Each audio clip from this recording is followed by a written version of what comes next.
So good afternoon, everyone, and welcome to our Engage number 15. I think it's the third or fourth this year already, and we again have a full house. And I'm really excited that so many people really find this so valuable and join us on a monthly basis. Of course, the last one was just a week ago, so this is coming very fast on the heels of the other one.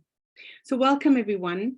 This afternoon, we're listening to the state of transformation in South Africa and South African universities. It is the national report that has just been released, and we are delighted to have 4 speakers with us who will present this report. I must admit, the report is very long and very dense, and we debated long about how to slice it up and how to cut it up for you. But in the end, it was felt that we need to just eat the whole chunk in one go, and we will sit right through it. It is dense, it's long. I think it's very, very much worth listening right to the end. I know it's quite long, and the presenters will echo that, and you will see how worth it is going through the whole thing in one go. The speakers this afternoon, I've got 4 esteemed speakers. We've got Professor Keet, and I will read out the bios. And despite the request of our modest speakers to not read out the entire bio, I do that in order for us to know where they come from and how long their legs are in the sector. So Professor Keet, he holds the research chair for critical studies in higher education transformation and is the Deputy Vice Chancellor for Engagement and Transformation at NMU, that is the Nelson Mandela University. He's a former visiting professor at the Center for Race, Education and Decoloniality, Carnegie School of Education at Leeds Beckett University in the UK, and the 2018 Marsha Lillian Gladstein Visiting Professor of Human Rights at the University of Connecticut. He served as a director and deputy chief executive officer at the South African Human Rights Commission and on the Commission for the Gender Equality. Since entering the higher education field, Andre held professorial positions at the universities of Pretoria, Fort Hare, and the Free State. Apart from interest in human rights and social justice education, Andre's current research and postgraduate supervision focus is on radical approaches to the study of higher education, such as critical and abolitionist university studies. Our second speaker and also lead researcher on the report is Professor Thierry Luescher. He is the strategic lead for research on equitable education in the Human Science Research Council in Cape Town. He's adjunct professor critical studies in higher education transformation at Nelson Mandela University in Gqeberha. Our third speaker this afternoon is Zama Mthombeni. She serves as the chief researcher on the equitable education at the Human Science Research Council in Durban. Her recent publications showcase the importance of promoting educational equality by reshaping the higher education landscape in Africa and creating a more inclusive and empowering environment for all learners. Our fourth speaker has been called away at short notice, and we now have Sam Mncwango with us. And I'm unable to read the bio because Mr. Mncwango just jumped in at last minute, and I'm very grateful to him for that.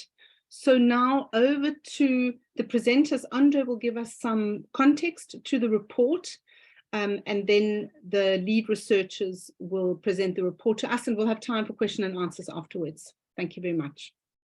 Okay, many thanks, Birgit and the HELM team, and welcome to all who are joining us today.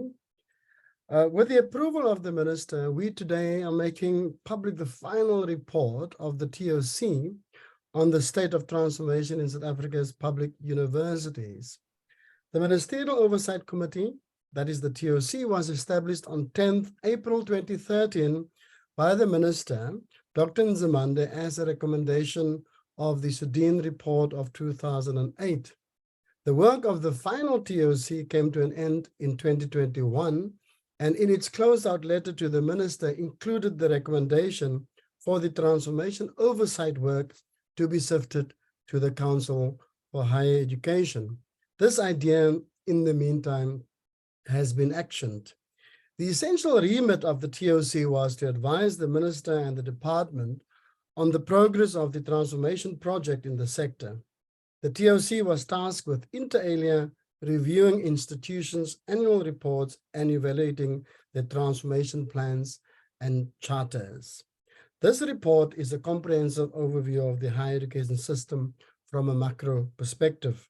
It follows and builds on important developments and reports since 2008, and it also builds on the work of previous TOCs. The report has two objectives. First, to analyze the current state of transformation of higher education in South Africa, and second, to advise the minister and department on appropriate policies and strategies which will assist in expediting the pace of transformation in the sector. It was developed through a critical review of 2 years of annual reports, those for 2018 and 2019, which were provided by the country's 26 universities, and a study of the significant corpus of writing, commentary, and public media reports on the developments that have taken place in the South African higher education sector since 2008. The report debunks two popular discourses. One, that we do not have a clear understanding of higher education transformation. Though understandings of transformation are diverse, there are certainly very productive definitional parameters within the sector as it emerged in an analysis within this report. Two, that there is a lack of clear transformation indicators. The framework for indicators may not be perfect, and in general terms, it may be weak even, but there is an overall agreement that what needs to be achieved is in place, and the report also proposed an indicator framework to get us there. The report certainly contributes in new ways to understanding the transformation project of our sector and develop new interpretations and categorizations, which we know you will find very useful. The report includes an analysis of institutions' understandings of the term transformation, a timeline and periodization of the transformation journey institutions have walked since 1994, a proposed framework for operationalizing transformation indicators, an assessment of the state of transformation using a transformation matrix, and a set of thematic recommendations.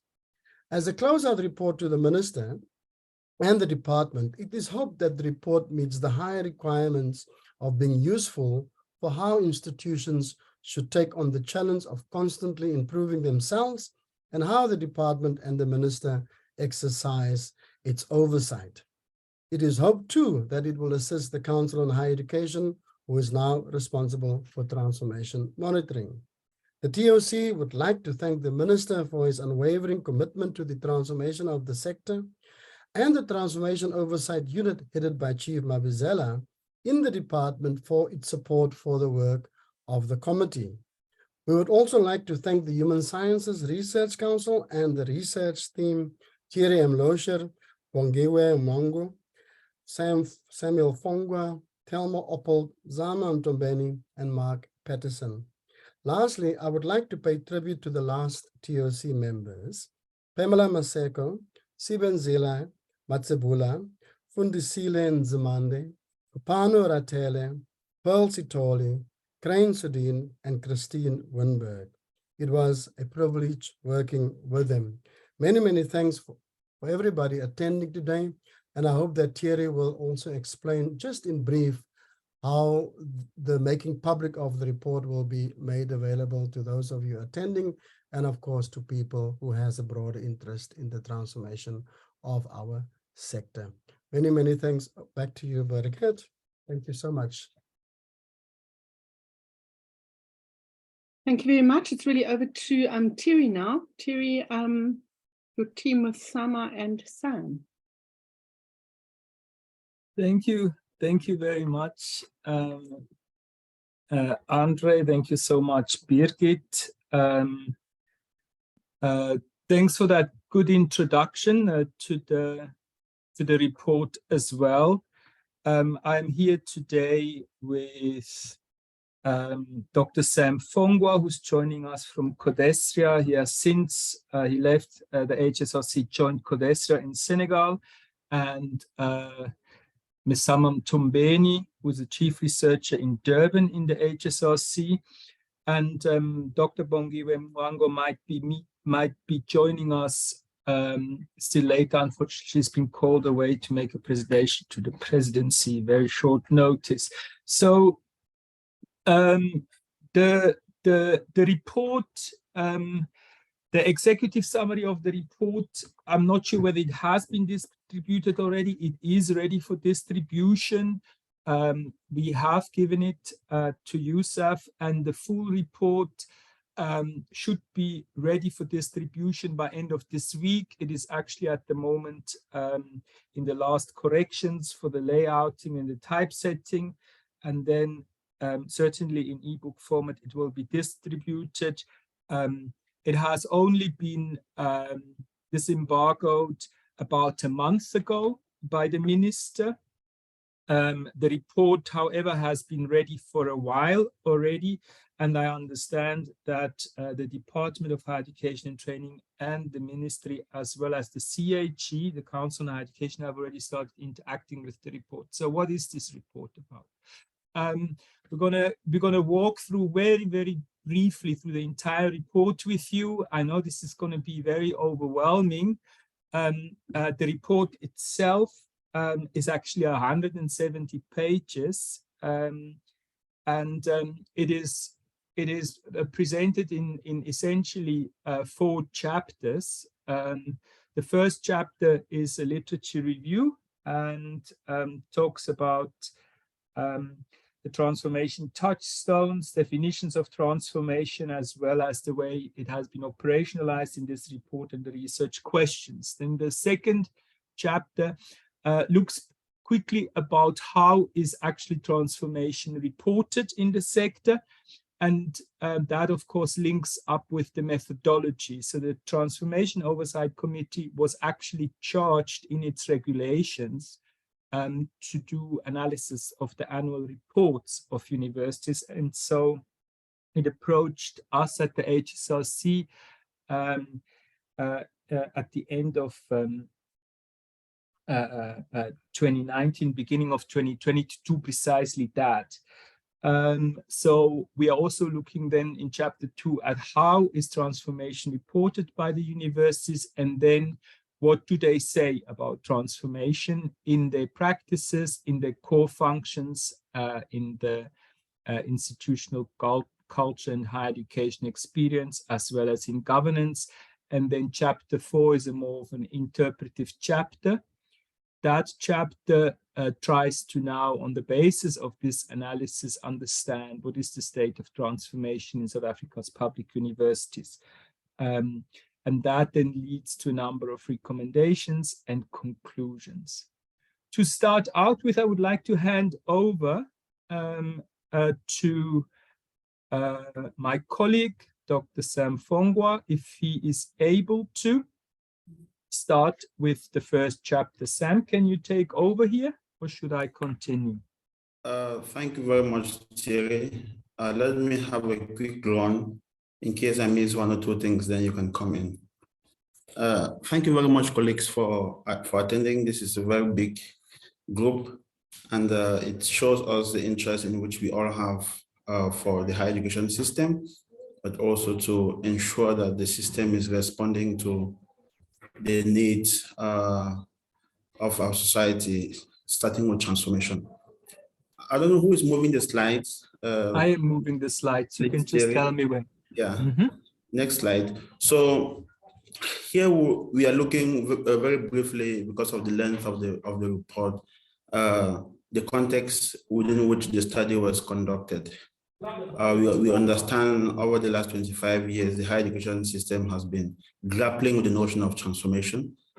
Sometimes it has been in the early years was quite proactive, but looking more at concepts of redress and equity, and that has moved. And the last couple of years, the last 5-8 years, one might even think that the notion of deep transformation has been more reactive based on some of the events that happened in the 2015-2016 years. So the transformation has been captured around particular students, staff, but increasingly we have been seeing the evolution of the notion of decolonization and the contested meanings around that, linked to relevance, institutional culture, language policies have come to characterize the transformation discourse quite widely. So that was the context in which we were going into the study, coming from redress and then moving towards much deeper notions of transformation. Of course, this was in line with the mandate of the TOC advice and from the ministry. The HSRC had now this task with the objective to investigate using the institutional reports. What is the state of transformation within South African universities? Each universities have different cultures. Each universities have been reporting about a transformation. One will be close to particular university based on their relationship or the work they have done in particular university. But the task we had was to bring together all of these different institutional characteristics to kind of try to say, this is how transformation looks like across the system. We by no means think this was an easy task. It was very complex, as we will see in the latter chapters. And so we tried to go into this from a more systematic approach. And on this slide, we are looking at, we started by looking at the literature. What do we know about transformation? What has been some of the different practices, policies, discourses around transformation locally within the system, but also borrowing from international literature. And so we did a very thorough literature review to be able to conceptualize what does transformation mean within the South African system, and some of the key work that actually helped, and I'll talk about that in the next slide or two, is some of the reports that had already come out. The Sudini report, the work that was done by Professor Keet and the South African Higher Education, the South African Human Rights Commission report in 2016, the Gender Equity Commission, as well as the 20-year review of higher education in South Africa. So along with international literature, we begin to tease out what can we identify as some of the key indicators of transformation for us to be able to use for the analysis of the institutional reports. Next slide, Thierry. And so in that process, we thought of getting some kind of a timeline. And of course, you understand that this timeline is really not cut in these time frames, but what are the dominant discourse around, what were the dominant discourse around transformation in the last 30 years or so? And we can agree in the main that in the first decade, the focus was on equity and redress.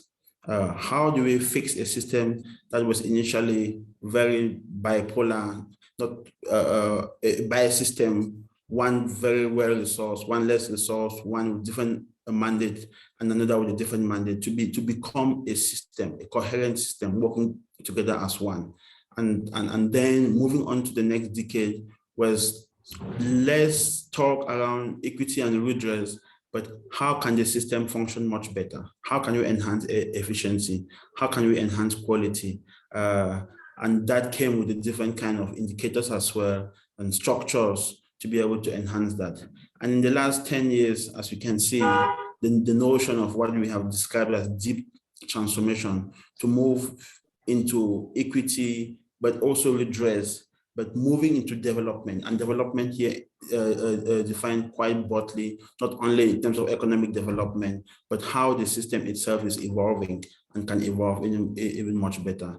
And these three timelines were also informed by different policy instruments, starting from the White Paper 3, the National Commission on Higher Education, then moving up to the white paper we had in 2013. So this gives us a sense to be able to say this is how the higher education, the transformation discourse has evolved, and these are the key themes that we can be able to use to be able to understand this time frame. Of course, what have been the main concepts around the core concepts around transformation in the higher education system? Looking at this, what we identified as these 4 main research outputs or reports that were released in the system. There are a couple of concepts that we begin to pull out of here: discrimination, redress, social cohesion, equity of access, success, but also much deeper conceptions around ontology, epistemology of access, of success, of outcome, the curriculum, the pedagogy, languages. And so we can see some kind of an evolution from equity and redress and access to much more deeper conceptualizations, epistemological definitions or issues being engaged with in the last 5, 8, 10 years. And so this took us to what we try to define also from the literature as deep transformation.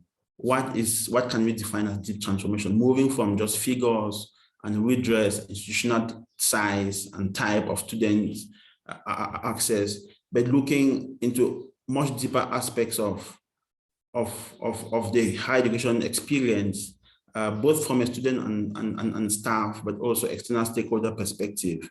That has to do with how higher education has evolved to serve the mandate for which it was meant to, from the core functions of teaching, of research, of engagement, governance, towards the South African society. And we think that this hangs between both the balance of intellectual project, but also the programmatic, which is the governance or management exercise. And so we have worked with these and expanded these into the 4 main constructs that we have used for the analysis, as you see in the analysis. So these are the 4 main dimensions, 5 main dimensions. 1, 2, 3, 4, 5 main dimensions, because we have merged research and community engagement. But these dimensions, they helped us to understand both the intellectual, as I said, but also the programmatic in terms of the governance, the leadership and management of higher education, and how is that being transformed towards meeting its purpose. Then the issues around the higher education experience, which speaks both to how the students experience higher education, but as well as how the staff experience their role within higher education, fulfilling that mandate. And so in terms of governance, looking at commitment to transformation, discrimination and corruption policies. We just saw the book that was published last year, I think early this year by Prof around issues of corruption and governance.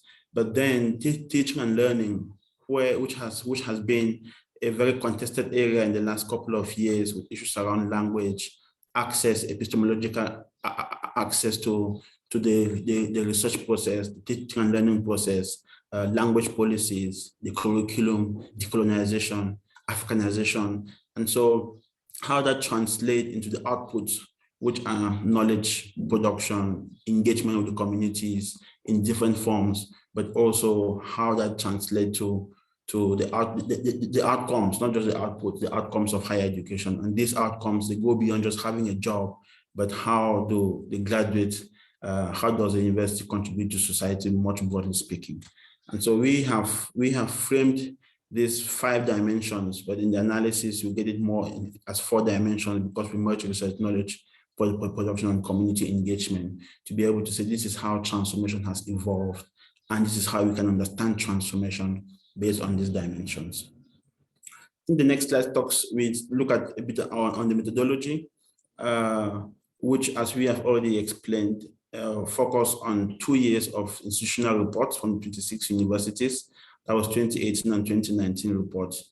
We used these 2 years of reports to see how is transformation reported, what is being reported upon, and what's the discourse. So we use a very discourse analysis to see how is transformation being talked about, and without preempting issues around compliance, issues around being proactive in the way transformation is discussed. Is it just a box-ticking exercise, or are there innovative mechanisms or initiatives from the institution to be able to address a much broader notion of transformation?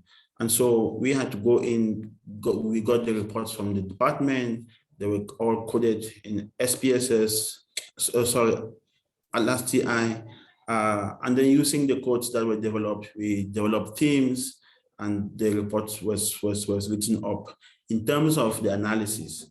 But then, as Thierry mentioned, the last chapter, we begin to ask, what does this mean in terms of transformation? And we have proposed in the report 2 frameworks, or to be able to say, this is how we see transformation. And it will be very interesting for us to get feedback and comments on those typologies of transformed or transforming institutions. Thierry? Yes, so that I think I've managed to capture that in as brief as I could, but that was just really to frame the study to say this is how we are looking at transformation. These are the indicators, these are some of the concepts that informed us, and that was a brief methodology. We are happy to have a much broader discussion on some of these issues at the end. Thank you very much, Thierry. Thank you so much, Sam. So the next chapter actually looks at reporting itself. So how the universities are reporting by means of the annual reports. And for that purpose, it's perhaps important to see what actually the components are of an annual report. An annual report that a university submits to the Minister and Department of Higher Education and Training has 12 components. Of these 12 components, we didn't look at all of them. In fact, we didn't look at 11 and 12, which is the report of the Audit Committee and the Financial Review. With other words, our task was to analyze the first 10 components of the annual reports, which are sometimes collectively referred to as the narrative report. Just to highlight here, for example, very important is the council's statements, and particularly the report by the chairperson of the council, the Senate report to council. The institutional forum report to council was of special interest to us because, of course, the institutional forum is that structure that has specific transformation governance tasks, and then the report of the Vice Chancellor on Management and Administration. But as I said, we looked at all the 10 components of the annual report, except the audit and the financial.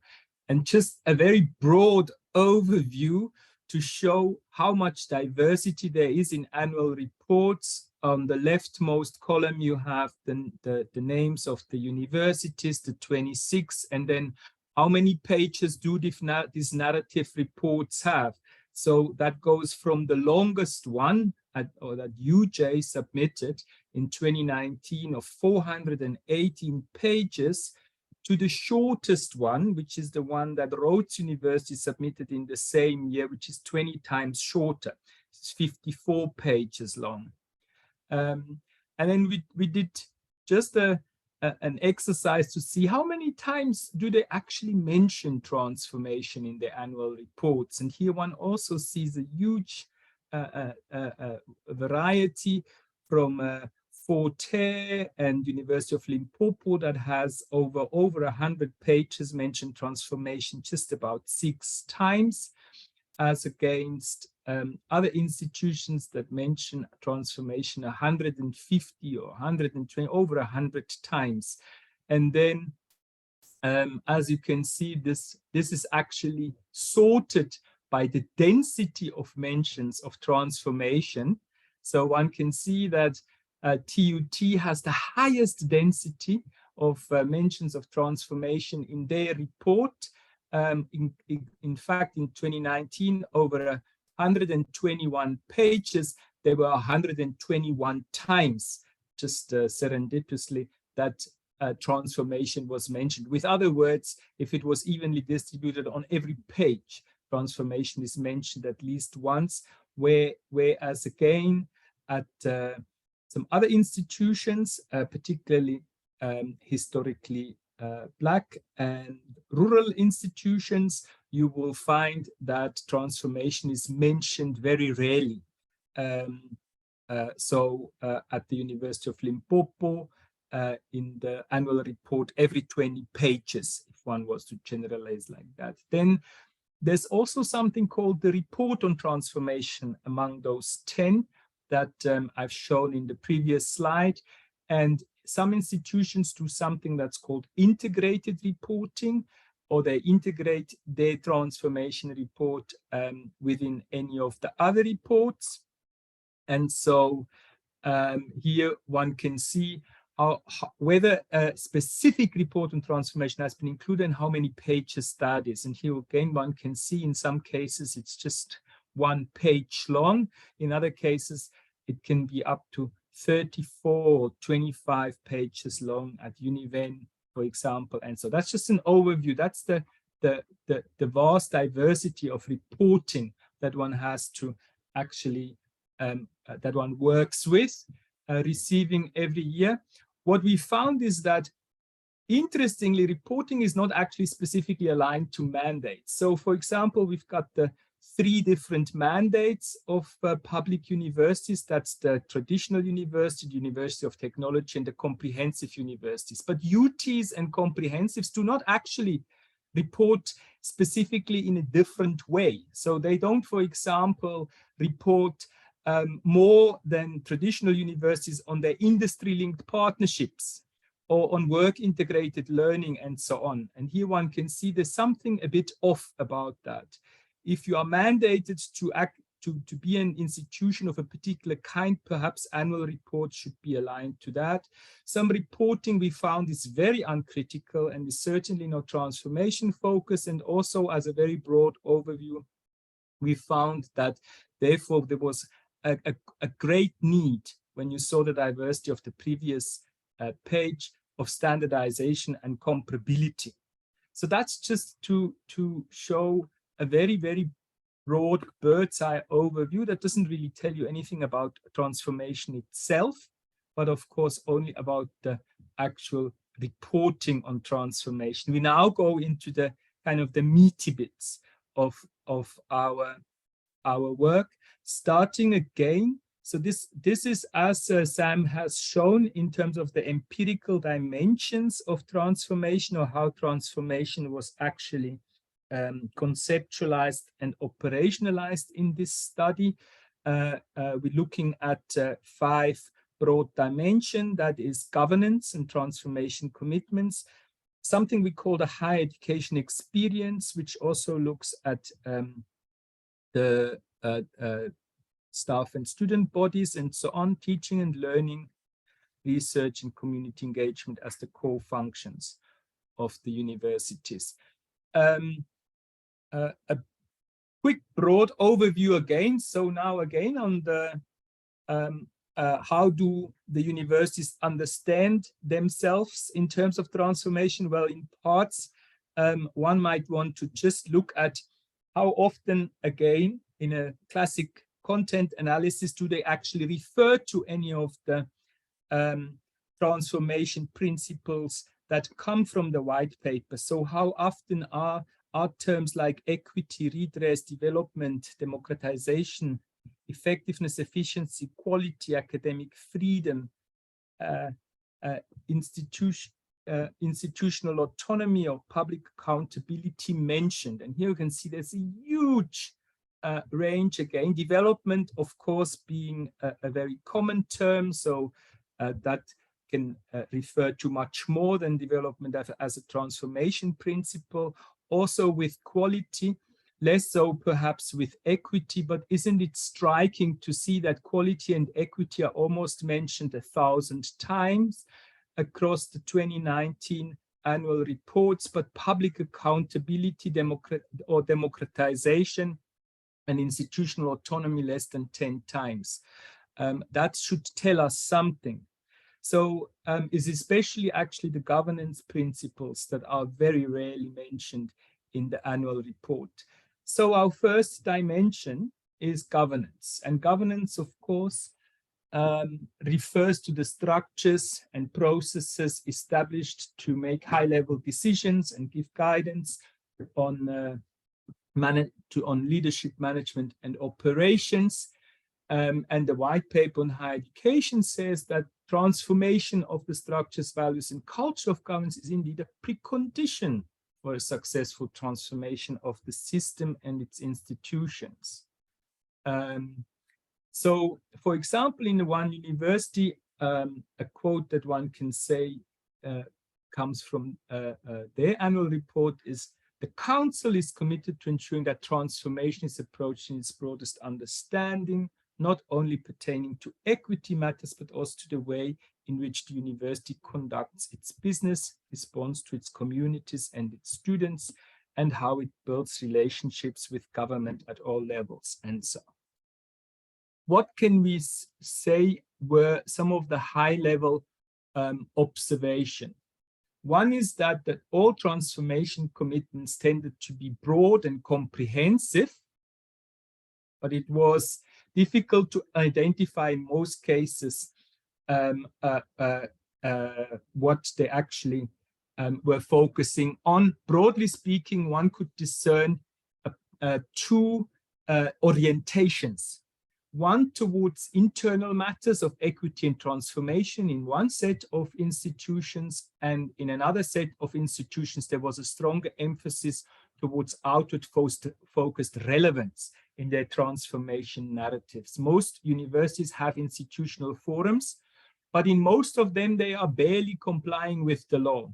In fact, there are several examples where actually IFs were not forwarded for an entire year. And with other words, the institution was actually not legally governed, and there were few examples where IFs added significant value to governance processes. We have highlighted everywhere what that actually means and how that looks like when an IF is working very well in the report. What we've also found is that in addition to the IFs, there's a proliferation of transformation relevant governance, leadership and management structures and units.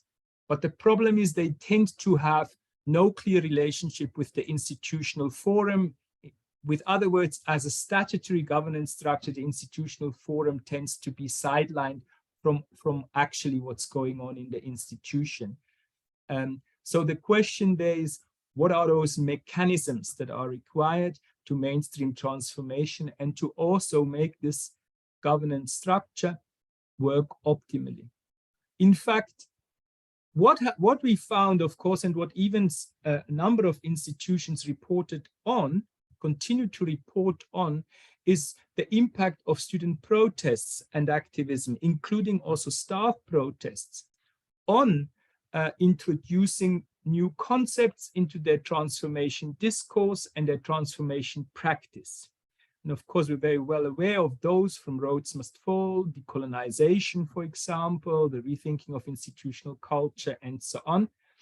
And then lastly, also from 2018, 2019, an increasing focus on gender-based violence and the kinds of policies that the universities started to enact. Just to show very briefly references to protests in the annual reports of 2018 and 2019. You can see, for example, at Northwest University, there was one reference to student protests, each in the annual reports at the University of Mpumalanga, 24 in 2018, 7 in 2019. Just an impression to show whether the annual reports engage with that aspect of what is sometimes called informal governance or informal ways of influencing decision-making. Good. We are going to the next section, and that is the higher education, what we call the higher education experience. Zama, do you want to take over from here for that? All right, thanks, Thierry. I'll do so. So basically, as Thierry and Sam has alluded, that the whole point of the white paper was actually to represent all demographic groups in the higher education space, given that we are coming from a space that was highly racialized. So as an exercise of doing code frequency counts, what we did, as earlier alluded, was looking at the term equity and look at the 2018 and the 2019 annual reports and to find how many times this term has been actually mentioned throughout the reports. And if we could go to the next page, Thierry, just to give a visual representation, as we find that in SPU, it was mentioned 4 times in 2019, and we find that in Northwest University, it was mentioned 111 times. So this is just to give us an understanding of how many times equity throughout the 2018 and the 2019 reports was actually mentioned. But when we look at our high level observations in our next slide, Thierry, we find that all annual reports actually mention the issue of staff equity in terms of demographic categories. All annual reports report on how race, gender, and nationality was of important and how they speak about the different demographical representation of their staff in all the different universities. So we find that, again, some of the universities were reporting against the employment equity plans, benchmarking against relevant provincial and also the national economically active population figures.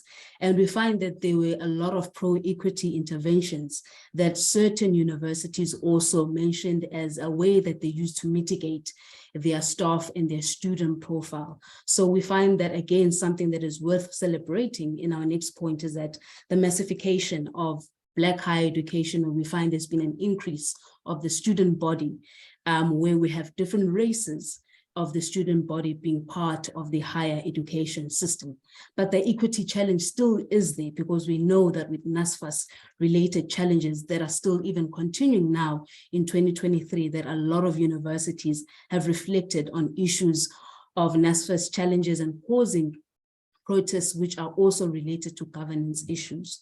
So on our next point, the second part of our key observation in higher education experience, which is our second dimension, actually in the 5 dimensions that we are looking at, is that some universities also reported the need of looking into issues of facilities and services for students with special needs and also vulnerable groups, such as the first generation, which is our first year students, and also the LGBTIQ and plus students community.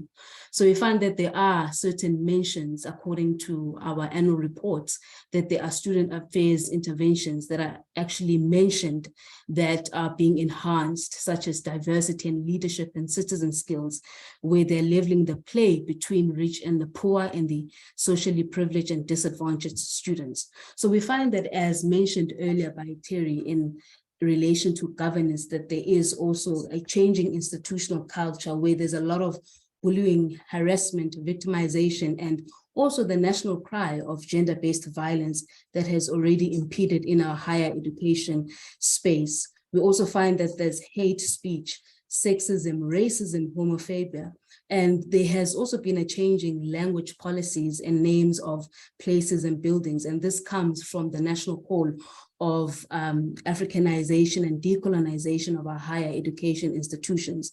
So we find that some higher education institutions speak about changing language policies. Some speak to the extent of how African languages are now even institutionalized to be used alongside English and Afrikaans in their universities. And that is called for a celebratory moment, because they are making their universities as well locally relevant.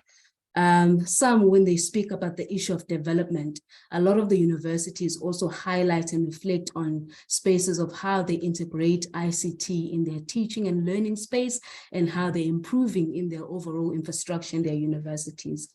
So if you could go to the next point, which I believe brings us to the third dimension of higher education, or the third dimension of transformation in higher education, which is teaching and learning.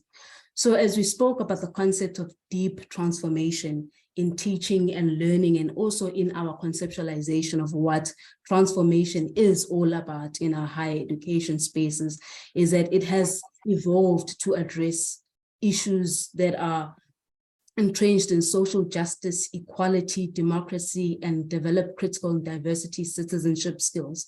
So in the process of this massification, where the majority are working class and poor students, universities actually need to adapt to advance equity in how they teach and how they teach, and actually the whole experience around teaching and learning, which, for example, some universities speak about how they institutionalize first-year experience courses, which is called the University 101, which I believe we're going to see in the key observation in the next slide, please, Thierry. There we go. So the first point is that a lot of universities are actually increasing and introducing this credit-bearing course, which introduces the first-year students to university life, because we do understand that there's a high difference between university life and school life. So there's a sense of transition that is needed for the first year students so that they are not lost in the system or not lost as they transition from high school to the university space. So some universities also offer higher education access qualifications in form of higher education certificates. So in this also sub-dimension, we see that a lot of the universities are also speaking into issues of development training for their staff, issues such as transition programs for new academic staff, so that it's not just about the students transitioning into the higher education space, but it is important that the staff transitions into the higher education space, because there are a lot of national, would say, interventions that are being made to ensure that there is an influx of staff members. We know of the NGAP, which is the new generation of academic professionals, which seeks to ensure that there are young Black South Africans who are in the system, and such staff also need to be transitioned into the higher education space. So also the call of the decolonization discourse, which also lends itself in teaching and learning, because this speaks to the whole issue of curriculum transformation, where a lot of universities are speaking about the start of curriculum transformation, where they're introducing African languages, where they're looking into different causes in where this curriculum transformation can take place. But as we noticed in our higher education reports, that a lot of this change is happening actually in the humanities. So we find, again, this point I already made about the African languages. But lastly, we find that there is also a report about the ICT integration in teaching and learning, which I believe that even in the upcoming reports, is going to be very observed because of COVID and a lot of universities integrating ICT in how they teach and also how they manage their classrooms. So we go to the next slide, please, Thierry. So in looking out of interest to see the mentions of decolonization as a key theme in teaching and learning, we find that it is also surprising that a lot of the universities, as you can see from my left, UWC, no mentions of decolonization, both in 2018 and 2019. And we go to UJ being the most, I would say, university that speaks about decolonization in their annual reports. And I think we've mentioned how we were looking at these code frequency counts throughout the report using our Atlas TI. So it is also a bit puzzling why maybe there is such a low rate of speaking about the call of decolonization, given that it has been on the national agenda for the longest of a while. Going to our next point, which is our another dimension in transformation, where we looked at research and knowledge production. And what we are also realizing is that given that there is also a change in the staff equity profile, there is also a change in patterns in the demographics of the knowledge producers, which is our researchers and our academic staff in our higher education space. So when they report about transformation in this specific dimension, we find that there is a changing landscape of how research production is actually being done, where our historically Black universities and our universities of technology are actually increasing their research outputs. And we find that because this is more common in our comprehensive universities and the universities that are known as research intensive universities, as for the longest of time, they've had the highest research output rate, but it was also pleasing to see that our universities of technology are also coming to the fore. And there has also been a report in terms of the establishment of institutional support in this regard, which is actually diversity and transformed themed research, and also research centers and programs that speak to the whole issue of transformation. So if we go to the next slide again, we find our high key observations is that most institutions report about increasing the numbers of rated researchers, prestigious chairs, and a lot of the transformed themed research that is being done in different universities as a way to transform how research and knowledge production is being done and conceptualized in the universities. So there is actually a substantial increase in knowledge over time, in most cases year on, even in universities that have not historically been focused in research, as I earlier alluded, such as our universities of technologies. Some universities, we find they also report on issues of how they've shifted the publishing game, where they're increasingly publishing in our called high impact journals. And this is for issues of quality. So a lot of universities are not just focusing on quantity, the number of outputs, but they're actually targeting the high impact journals. So we find that there's certain mechanisms that are being used by universities to ensure that there's a sense of transformation in their research and knowledge production area, where they are focusing on emerging academics. They are focusing on Black and female academics, and including mentoring in support of master's and doctoral qualifications and sabbatical grants.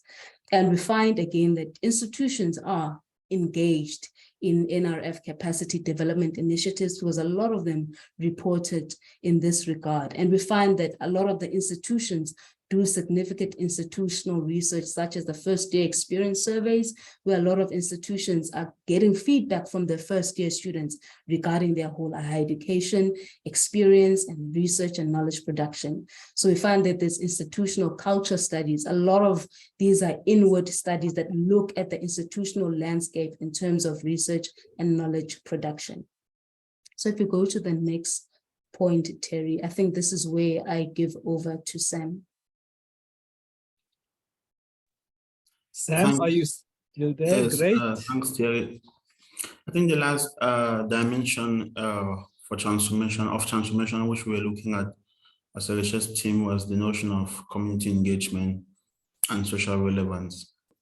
And of course, community engagement, as we might all agree, has been the stepchild of the other two main functions of research and teaching and learning, and has always struggled to get enjoy the similar status within the higher education and the university fraternity.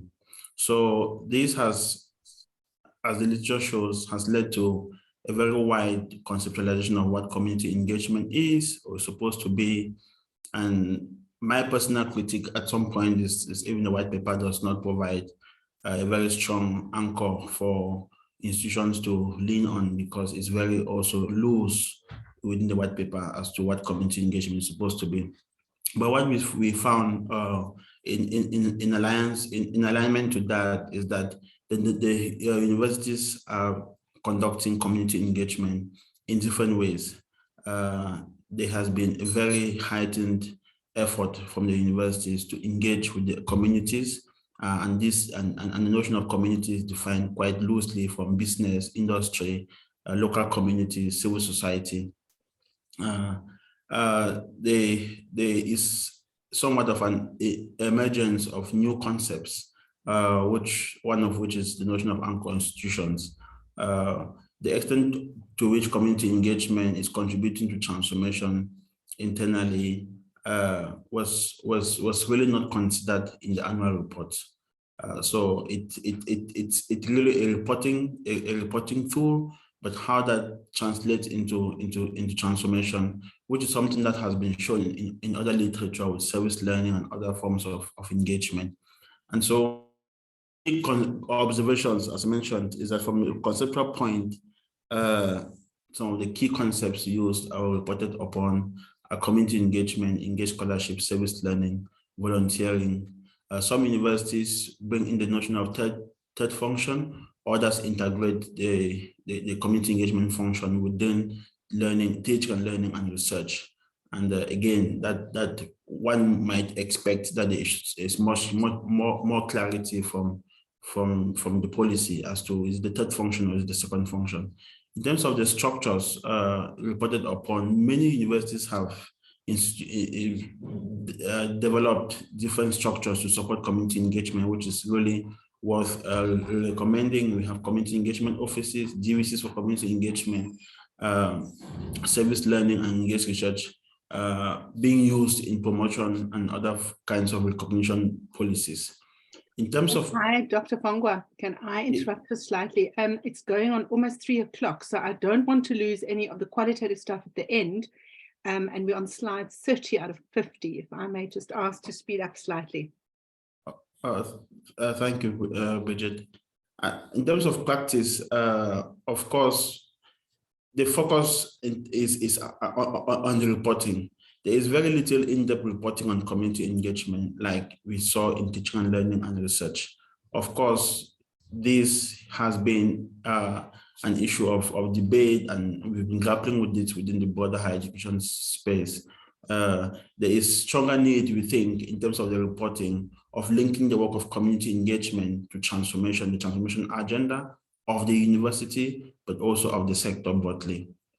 And of course, there is need to develop more robust indicators to be able to report on community engagement activities, some of which have been proposed at the end. Thierry?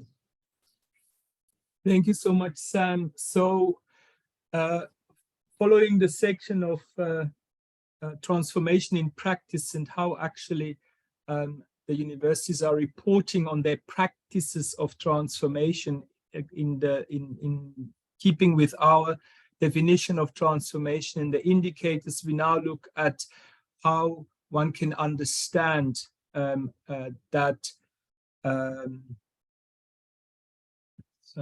one can understand that. So the first point, I think, is that from a transformation perspective, it should be clear that both historically disadvantaged and historically advantaged universities all face inherent challenges. And the challenges might be different because of different historical origins, but in some cases, these challenges are perpetuated. But what is also important is that no particular transformation challenge, equity, demographic equity, is not an exclusive realm of historically white universities. Historically Black universities also have demographic transformation challenges. You can look at their senates, which tend to be 100% African and male in some cases, and so forth. So, but it goes far beyond, of course, as we've been saying from the start, for equity. So, for example, challenges that every university is facing is around funding of free higher education. It's about addressing the calls for decolonization, Africanization, and relevance, ensuring gender equity, race, ethnic and linguistic equity and diversity in staff and student bodies, of which some seem to be unaware. Some institutions don't seem to be aware of the fact that they are ethnically still primed from the time when they were established as ethnic bush colleges. Equipping graduates under apartheid, equipping graduates with skills and experiences that would empower them, And of course, engagement with local government, business and industry and communities is a transformation challenge for every institution. What we also then found is that in the analysis of the reports that there's a tendency, there's an emphasis onto mostly either one or another kind of transformation narrative. The one transformation narrative is one that leans towards demographic equity. And one can see in how in certain institutions talk about transformation and transformation commitments and report. And then in other cases, transformation is conceptualized more in terms of being socially and economically relevant and developmental and contributing to the economy and to society. And then another thing, I think if that is kind of like one distinction, another distinction that we found in the reports is that some universities seem to be very transformationally engaged. They seem to be very switched on, they seem to be very innovative, and they really seem to have a clear transformation project that they are pursuing, while others showed very limited, very compliance-driven understandings of what transformation means. And in some cases, one had a sense as if whoever wrote this report doesn't feel that this concept applies to anything that they should be reporting on. If one thinks about it in that way, you can actually establish kind of a Weberian heuristic framework of ideal types, where if we have on the left transformation focus more towards equity, and on the right one more towards development, and on the top approach towards transformation in terms of a more culture of innovation and really having a project, while at the bottom the transformation approach is more one of compliance. It gives you basically 4 ideal types. Type 1 focused on equity within a strong improvement culture. Type 2 focused on relevance within a strong improvement culture. And then type 3 talks about equity, but seems to be kind of playing the field more like a compliance kind of narrative. And type 4 more focused on development and relevance in the transformation narrative, but again, without seeming to actually translate that into any reported practice, seems to be kind of a compliance discourse. So they have these 4 types. And if we then map from the 2 reports, the 26 universities against that typology, it shows that about half are intellectually and programmatically really engaged in transformation and have a strong improvement culture.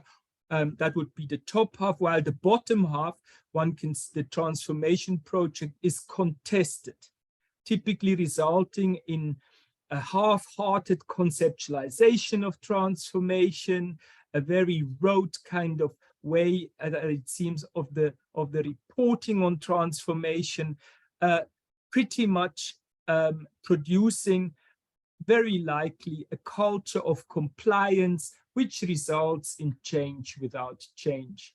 The sweet spot, of course, would be kind of in the top on the middle, where you have got at the same time an inward and an outward focus, an inward focus on making sure that the university has a strong improvement culture that looks at the way in which it is internally functioning, equitably, democratically accountable, and so forth, but at the same time also engages with its local context, with its communities, very developmentally engaged. And just to show when we were mapping the different institutions here against it, one can see that actually both historically advantaged and disadvantaged universities of technology, comprehensives, and traditional universities seem to be pretty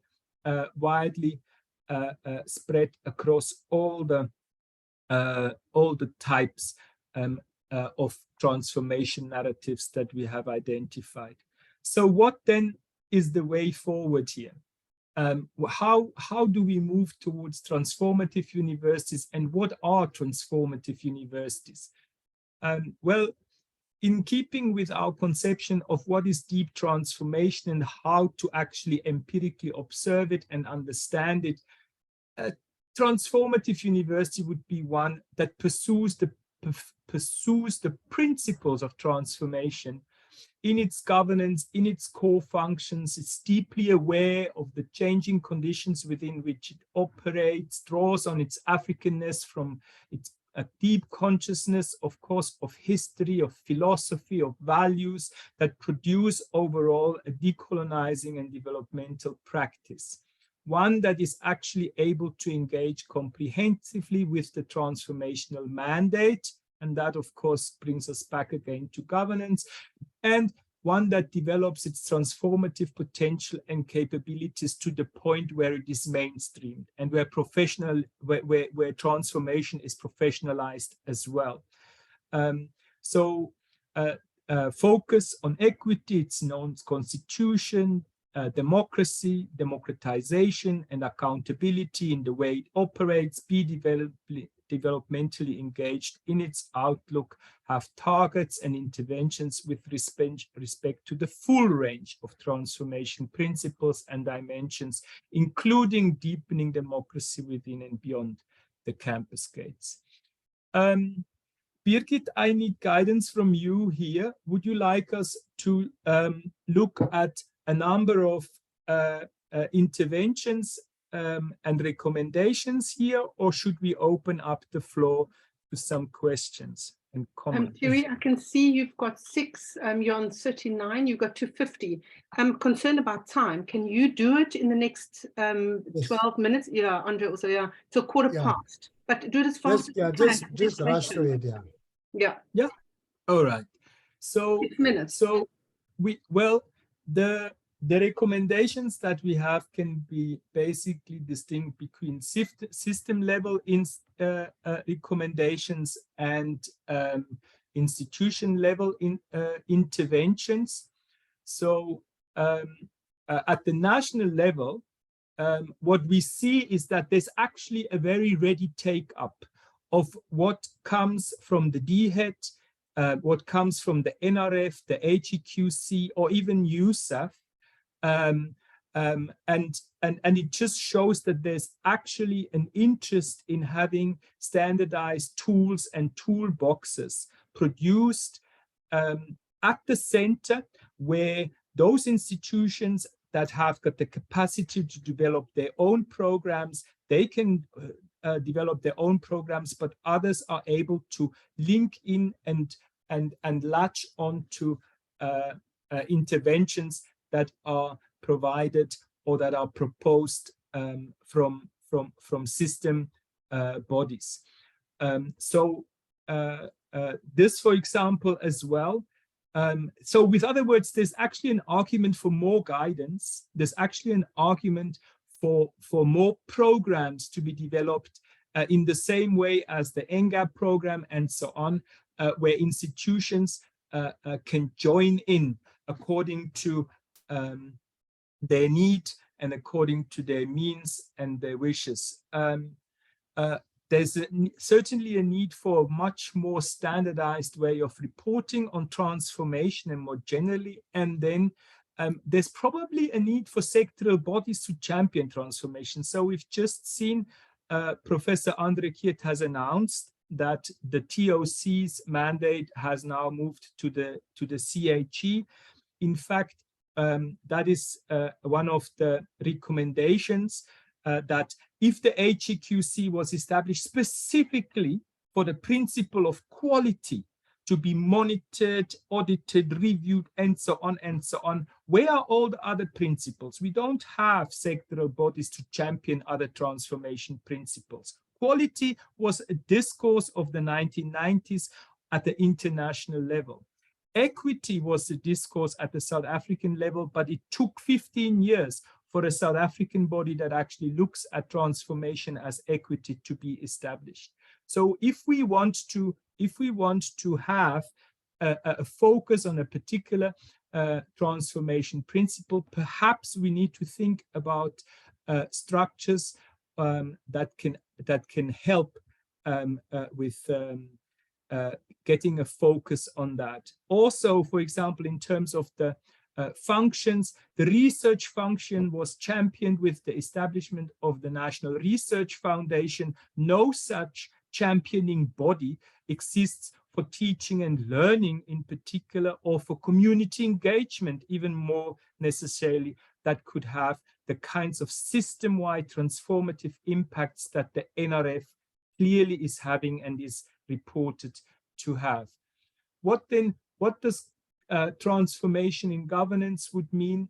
Compliance with the letter and the spirit of the law, much improved structural interrelationships between all those involved in the governance, leadership, and management of transformation, perhaps a more bottom-up kind of approach from department schools, faculties up to begin transformations about conversations about transformations. One doesn't need to have protests in order to have uncomfortable conversations. It's possible to do that without needing a sports complex to be burned down at Forte, for example. Annual reports should describe the extent and kind and outcomes of universities' participation in national transformation initiatives. So the reports, the annual reports, should be standardized in that kind of manner. In the same way, all institutions should report on certain specific policies, for example, in how they are policies on managing discrimination, harassment, GBV, corruption, and so forth. Higher education experience in terms of employment equity reporting, reporting not only against their own employment equity plans, but national and provincial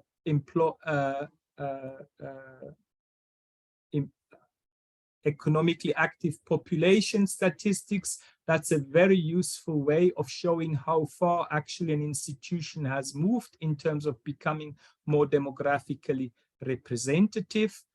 In terms of current reporting on other student indicators, not just race and nationality and gender, as well as discipline and year, but perhaps NSFAS status and province of origin would be very useful in order to better understand student mobility, both social mobility and geographical mobility, and to report more systematically and in a comparable manner on things like NSFAS provision, support for the development of a transformative institutional culture, and so forth. Teaching and learning, statistics on academic dropouts, academic and financial exclusions should certainly be included in annual reports. Statistics as well on historical debt should be included. There has been a move towards the professionalization of teaching. As Zama has said, it would be useful to show how many full-time academics actually have teaching qualifications, in addition to how many have PhDs. To report on institutional interactions with the HEQC, which is generally missing in the annual report, and so forth. In terms of transformed research and knowledge production, it is quite curious that there are still institutions that have different ways of reporting on their research output and their research knowledge production, different from how they're reporting on research output to the DHET. So why not take that? It makes annual reports much more comparable. Also, reporting on NRF-rated researchers, not just how many A's, B's, C's, and P's, but also how many against relevant demographic indicators. Reporting on how they support publishing, including open access publishing, whether they have university presses and e-journal portals and so on, and how many so different ways in which actually the knowledge function is being supported. Transformation relevant research operations, as we said, in some cases, there is reports around diversity themed and transformation themed research projects and units. That is all very isolated, and how they are generating knowledge for knowledge-based transformation management. With other words, institutional research that is being conducted and so on. Some institutions do very well. They report on the kinds of surveys that they are conducting and what the key findings are. Others either do not have any institutional research function of that nature, or they fail to report on it. Thierry, can I ask you to move towards the recommendations? We've got about 5 minutes left. Yeah, we are on the last slide.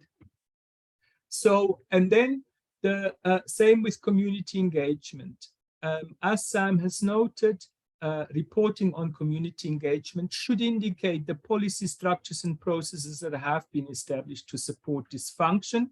That's within the institution. It should be, there should be a clear statement on how the scholarship of engagement or engaged scholarship is actually being developed. Also, the institution should report on how they are contributing to place-based local development, something that's sometimes referred to as anchoring or institutional involvement in precinct development and so forth. And universities should include in their reports on engagement the kind of information on literature, toolboxes of university engagement, the number of established programs, the nature of engagement, how many students participate, and so on. There can be case studies, of course, of engagement centers and projects, so as to showcase and signal for both the ministry as well as for other institutions around what is working well. In fact, there are a number of annual reports that have got excellent small case studies of best practice, which are really worth reading and which can stimulate positive emulation, that they can be copied by other institutions. And that brings us to the conclusion, basically. So also to respond to a question in the chat, what is transformation? How, again, we talked about it in the first part of this presentation. The way we have conceptualized it is in relation to the principles of transformation of the 1997 Education White Paper, which are the ones listed here. And then we look at them, whether there is evidence of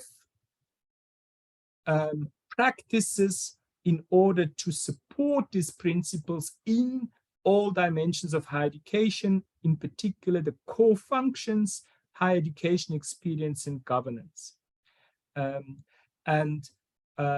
What we've said as well is, what is transformation? It is not just an intellectual exercise, but indeed it is a deeply programmatic exercise as well. That's the detail of looking at it in the 5 dimensions and how it ought to be measured. And some of you who might be aware of the USAF transformation barometer, you might have realized that it has been a great inspiration, and a lot of the way we've conceptualized transformation for this report, in fact, was aligned with how USAF's transformation barometer is conceived. And so what then is the state of transformation?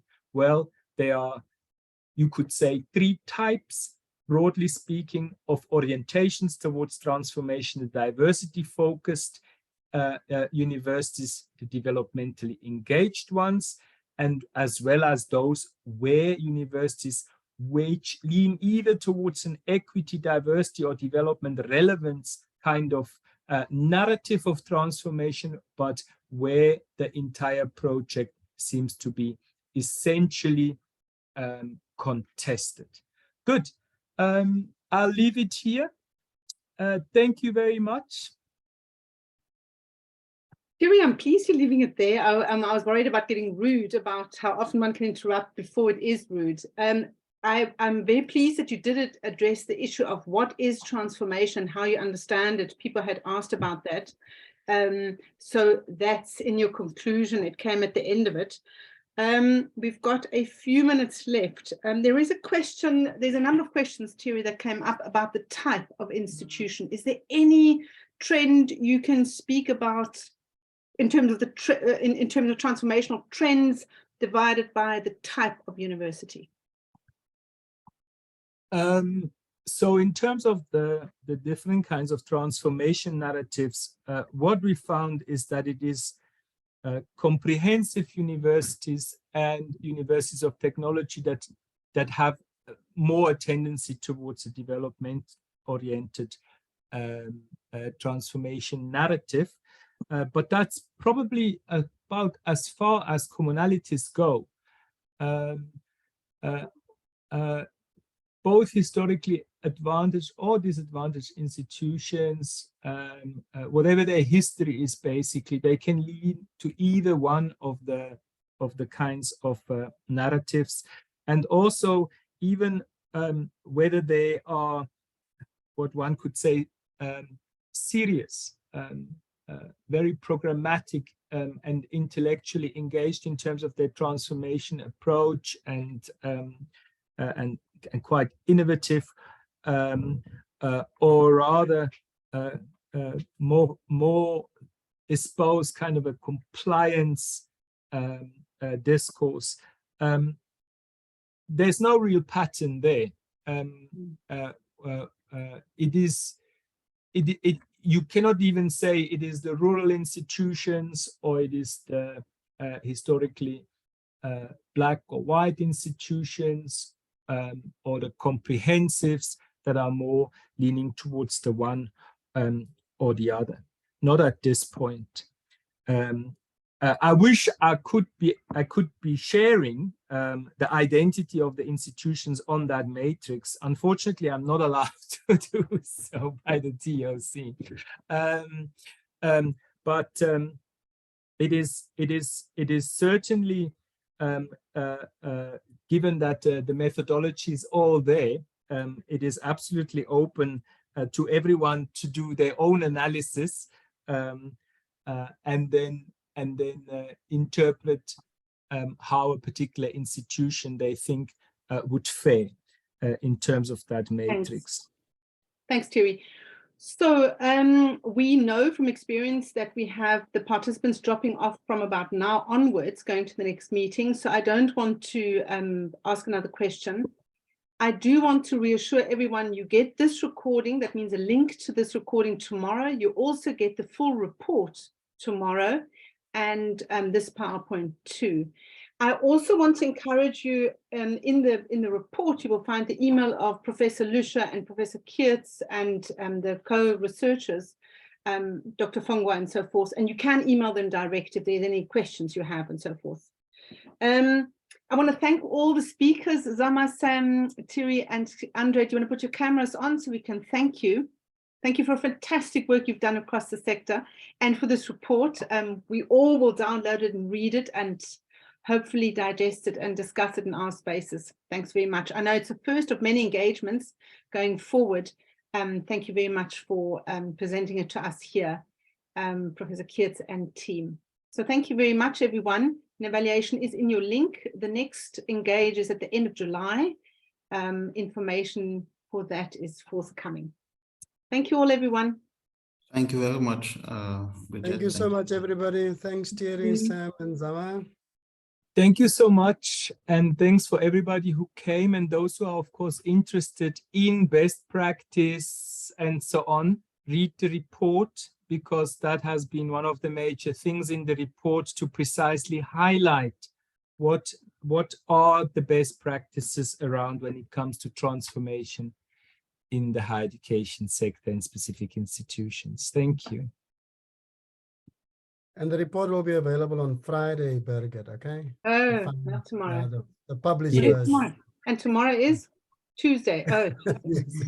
No worries at all. It will get there. It will get Has there. the executive summary been shared with the? no, that will be shared. So that'll be shared. Okay, so that can be shared immediately. And then, Tomorrow morning it'll go out to. oh, fantastic. That's great. Thank you so much, Birgit. Yeah, good. Okay. Yeah, sorry that it took a little longer than what we were expecting. That's fine. But it is a very long report, and it seems from the chat that our colleagues have appreciated this. Very, very much so. Yeah. Very much Yeah. so. And it's just so surprising. And I think it'll be referenced widely. So I think that's where I'm thoroughly enjoying it. Yeah. Yes. Yeah. Salim